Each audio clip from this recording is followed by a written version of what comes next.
que se llama GDV, el GDV, que dicen en el lenguaje sajón, ¿no? Se hace una medición en los dedos y mediante un aparato hay una captura por un escáner y lo que mide es la ionización del aire periférico que hay alrededor de nuestra piel. El cómo está ese aire ionizado está en correlación con nuestro estado de salud, tanto físicos como emocionales. Y entonces, en esa medición se ve una persona antes del canto de armónico. El canto de armónico es la utilización de la voz con una vibración determinada, cómo está esa ionización, cómo está. Algunos hablan del aura, pero no es exactamente el aura, esa imagen. Y cómo está después, en esa medición. Entonces, hay un efecto que hoy día podemos medir con una aparatología determinada, mediante la cual una vibración sonora induce cambios a nivel de la estructura energética del sujeto. Y esos cambios de la estructura energética del sujeto tienen después una incidencia en los cambios de la fisiología y en los cambios de salud en general. Pero hay un aspecto de por qué funcionan los mantras que no se pueden explicar bajo ninguna teoría científica actual, y es lo que los budistas han llamado la energía del linaje. La energía del linaje la podemos comparar con un árbol. Imaginaros dónde tiene las raíces ese árbol. La copa está 20, 30, 40 metros por encima, y las raíces, imaginaros. Pero la última hoja de ese árbol está nutrida de esas raíces. Y desde las raíces hacia arriba, ¿no?, el árbol va llevando esa energía. Pues la energía del linaje es, desde las enseñanzas de Buda, del tiempo del mismo Buda, esas enseñanzas han ido pasando, esos mantras han ido pasando de maestro a discípulo ininterrumpidamente, y cuando llegan a nosotros es como la savia del árbol, que sin ver las raíces está nutriendo a la última hoja. Ese tipo de energía del linaje, que se le da mucha importancia a las tradiciones espirituales y se le da mucha importancia al budismo, hoy día no existe un medio científico para medirla. Lo mismo que os digo que tenemos tecnología para medir ciertas cosas, eso no lo podemos medir. Podemos, en este caso, te lo crees, no te lo crees, pero no podemos medirlo, sabiendo que no todo lo que no podemos medir, pues no existe. Tampoco se puede afirmar que existe, simplemente no lo podemos medir. Y el último apartado que decía, para trabajar cuerpo, palabra, mente, para trabajar la mente, pues el budismo ha desarrollado una serie de herramientas, una serie de adiestramientos, como es el adiestramiento a la respiración, la atención-concentración, visualizaciones, contemplación y meditación. Yo voy a hablar solamente un poquito de la respiración y de la meditación. Voy a poneros algo parecido a lo anterior. El anterior que os mostré de los cantos armónicos no es un caso mío, este sí es de un curso que yo di en Barcelona. Esto era un señor, abogado, al que se le hizo la medición antes de empezar el curso. Este señor no había hecho nunca nada, cero patatero. No había hecho nunca nada de práctica, de meditación, de relajación, de nada. Iba como una moto y la medición inicial que se le hizo, pues fijaros las rupturas que tiene del campo y la ruptura que tiene aquí. Después de 5 minutos de práctica, no llegaron a 10 minutos, 5 o 7 minutos de práctica, en una persona no entrenada que hace un ejercicio por primera vez, fijaros cómo se le restaura las distintas zonas. Estamos hablando 5 minutitos en una persona no entrenada que nunca ha hecho nada.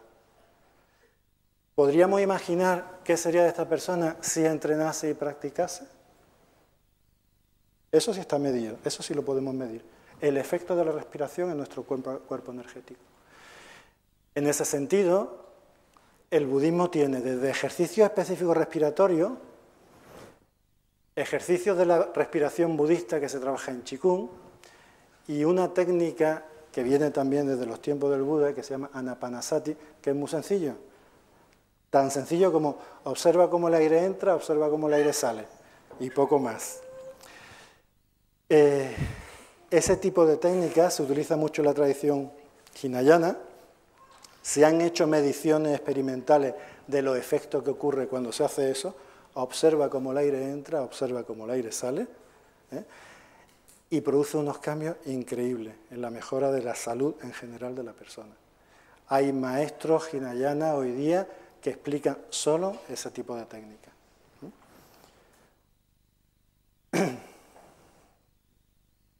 La estrella, o digamos lo más conocido de la aportación del budismo occidente sería la meditación, ¿no? Cuando uno piensa en el budismo, pues un monje meditando, ¿no? Todo lo que hemos hablado anteriormente, por lo mejor lo conoce menos, pero un monje meditando. Bien, en tibetano la palabra que se utiliza para hablar de meditación significa familiarizarse. ¿Y con qué se familiariza uno? Con los aspectos virtuosos de la mente. Desde el punto de vista budista, y sobre todo budista tibetano, la meditación es la familiarización de cada uno de nosotros con los aspectos virtuosos de nuestra mente. Y tiene, digamos, dos fases o dos aspectos. Uno, calmar la mente que está agitada, porque cuando uno se sienta a observar la propia mente, si hay agitación, ¿qué va a observar? Agitación, ¿no? Es muy frecuente en los alumnos que empiezan los grupos iniciales, cuando empiezan a practicar, cierran los ojos y tal, dicen que ellos no pueden hacer eso, que no sirven. ¿Por qué? Porque notan mucha agitación mental, ¿no? Y es fantástico que noten eso, porque básicamente lo que están haciendo es constatar lo que hay. Y lo que queremos es que la persona aprenda a constatar lo que hay. Y si hay agitación y constatas que hay agitación, es fantástico. La gente tiene la idea ilusoria de que uno cierra los ojos y tal, y entonces alcanza la paz. Bueno, no estuvo años el Buda currándoselo, ¿no? Y no años, vidas y vidas para llegar ahí. Y nosotros llegamos, cerramos los ojos y queremos alcanzar la paz, el nirvana absoluto, ¿no? Hombre, tiene sus pasos, tiene su camino. Y el primer paso es calmar la agitación de la mente, shamatha, ¿no? Chiné, que se dice en tibetano. Y el segundo paso, cuando se ha calmado la agitación de la mente, pues entonces la visión penetrante. La metáfora es muy sencilla. Cuando hay un cacharro con agua agitada en movimiento, si la movemos, peor, ¿no? Pero si lo dejas estar, ¿qué pasa?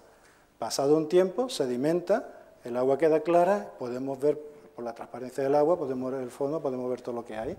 Solamente cuando hemos calmado la mente, podemos ejercitar la visión penetrante, y no antes. A los occidentales nos gusta ir al revés. Si decimos, vamos a empezar una meditación sencilla, no, a mí me ponen la difícil, la sencilla, o sea, ya me la sé, ¿no? Vale. Un aspecto que hoy día en Occidente se ha trabajado mucho, se ha trabajado mucho en ciertos lugares, ¿no? Aquí en España está llegando ahora los que son maestros, en ciertos ambientes, sobre todo en preescolares, a los niños les dan mandalas para dibujar. ¿Algunos de aquí lo habéis hecho? Y incluso en algunos cursos que han hecho para formación de profesores, le han explicado acerca de la importancia. ¿Os lo han dado eso? Curioso, ¿no? Cómo los niños pintando mandalas pueden desarrollar cosas. Pues se han hecho investigaciones acerca de un mandala, que esto, mandala literalmente significa círculo, pero esta definición es muy bonita, un área sagrada en la que puede surgir una experiencia espiritual. Se han hecho investigaciones y se ha visto que el trabajar con mandala desarrolla energías curativas, combate el estrés, produce conexión con la mente profunda, etcétera, etcétera.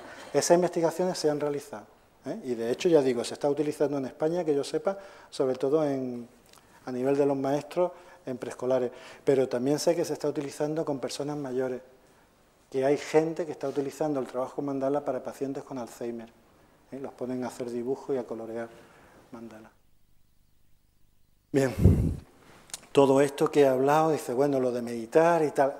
Una vez me preguntó uno, dice, ¿y eso de meditar es científico? Me dejó hecho polvo. ¿Qué le cuento, no? Si es científico o no. Vamos a ver si es científico. Desde el año 1977, el APA no es la Asociación de Padres de Alumnos, el APA es la Asociación de Psiquiatría Americana. La Asociación de Psiquiatría Americana, desde el año 77, aquí todavía no nos hemos enterado, toma la meditación como un agente curativo de gran importancia. O sea, hace 30 años que ya está eso admitido en Estados Unidos. 600 estudios en 210 universidades de 33 países, que se dice pronto, demuestran, he resumido aquí lo que demuestra. O sea, eso está investigado. A la gente lo que más le interesa es esta. De otra manera, no meditaría, pero lo he puesto ahí y digo, si voy a rejuvenecer, pues mira, Hombre, hoy la medicina anti-aging, los antioxidantes de rejuvenecer. Bueno, meditar rejuvenece, es más barato que el antioxidante, o sea, que fijaros.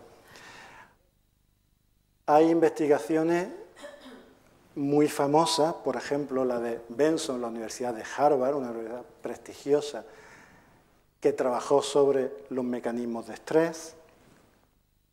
En Cambridge, que es otra universidad de prestigio, esta investigación es muy bonita, yo tenía los datos de todo ello, se trabajó con pacientes depresivos crónicos que no iban bien. Y entonces se hicieron varios grupos, y a un grupo se le hizo terapia cognitiva y meditación, a otros solo terapia cognitiva y a otros se le hacían fármacos y tal, se hizo distintos grupos. El grupo que hacía la meditación, además de la terapia cognitiva, era el que mejoraba más rápidamente y tenía menos recaídas. Más que con los medicamentos, más que con la terapia cognitiva sola. Una investigación interesante. La clínica Smith de Alemania utilizó la meditación de Kabat-Zinn, que es una meditación de origen Theravada, que se llama meditación de la atención plena, es un maestro occidental muy importante, y utilizó todo tipo de enfermos, enfermos con patología reumática, patología autoinmune, patologías de muchos tipos. Y en esa investigación se dieron cuenta que había demostrado su importancia, su utilidad en una investigación con más de 3.000 enfermos. Davidson, en Wisconsin, investigó sobre el sistema inmunitario y vio que la práctica de meditación mejoraba el sistema inmunitario. Utilizó la vulnerabilidad al virus de la gripe, pero he puesto alguna investigación, hay otras muchas, ¿no?, sobre la secreción de IgA en la mucosa de la boca, sobre secreción de IgA en el aparato digestivo, muchas investigaciones que demuestran hoy día la importancia y el aporte de la meditación a la salud en el siglo XXI, como decía antes. Pero hay también limitaciones a tener en cuenta. Ojo, la meditación no sustituye a la terapia, ni en lugar de tomarte el medicamento, medita. No eso. Ha habido investigaciones que han demostrado eso, que en ciertos tipos de pacientes psicóticos graves o en ciertos tipos de patología de desestructuración del yo, la meditación no solamente no mejora, sino que empeora. Entonces, eso del psicótico que está ahí, cogido con alfileres, que se va a hacer un curso de vipassana, tal, peligroso. Una amiga, que también está por aquí, me comentaba a propósito de un curso en el que le habían pedido muchos requisitos acerca de su salud, que dijo que tomaba no sé qué medicamento, y entonces el curso le había hecho, porque el informe del doctor nos daba un montón de cosas. Y me comentó, dice, ¿qué te parece? Digo, pues que son gente seria, vamos, yo no sé, que si ves que alguien está tomando un medicamento o el que sea, pues haces muy bien, porque, joder, se te mete un tipo que no sabe lo que es, hacer 15 días de meditación, 10, 12 horas diarias, levantándote a las 6 de la mañana y sin hablar y tal, y se le va la olla. Entonces, ante todo, una aportación importante del budismo al siglo XXI y que nos viene bien a todo el mundo es sentido común. Bien, esta es la representación arquetípica de los 5 sanadores supremos. Y os decía, os había puesto al principio 4 grandes campos de aportación, ¿no? La aportación a través de las medicinas como la tibetana, la aportación a través de la enseñanza, la aportación de la curación del cuerpo, palabra y mente, y por último decía técnicas específicas de sanación. ¿Recordáis esa lámina? Bien, pues una técnica específica de sanación es la autocuración del sistema Nyalso, introducida en Occidente por el lama sanador Ganchen Rinpoche, muy conectada con la enseñanza de esta stupa, que es la stupa de Borobudur y el mandala de Kalachakra, y en el que se combinan distintos tipos de mudra, mantra, visualización.